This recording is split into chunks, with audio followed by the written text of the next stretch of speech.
guess what? And then they make a lot of money for themselves. Okay? So again, I understand Donald Trump's an idiot. I understand this war in the Middle East is stupid, but from a long-term game theory perspective, the United States wins from this disaster, from a long-term perspective, okay?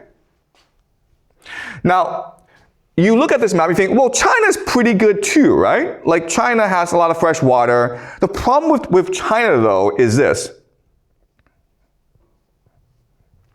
China sits on a lot of fresh water that Southeast Asia and India depends on, okay? So a lot of water is in the Tibetan Plateau, and it flows downstream into India and in Southeast Asia.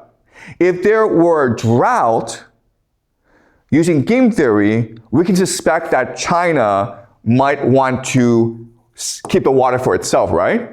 In which case, Southeast Asia and India would be very angry, okay? So this is a potential flashpoint that we have to watch out for. Okay? So it seems like China is stable, but the surrounding areas are not so stable. And so China will be dragged into a conflict. Okay? All right. So let's summarize what we've learned so far. So these are the countries with the most oil reserves, okay? Venezuela,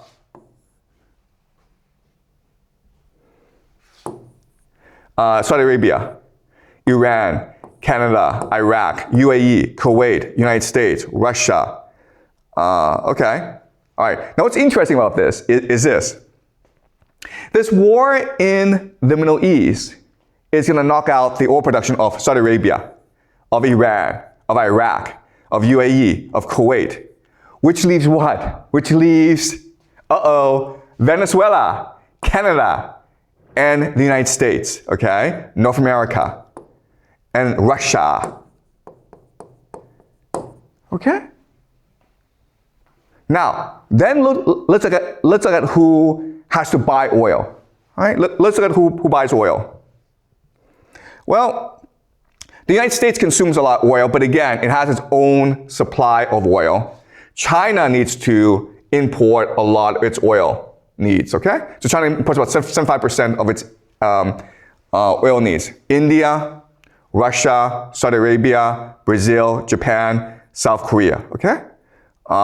Germany, all right? So China, India, Japan, South Korea imports a lot of oil. And where does it get its oil from?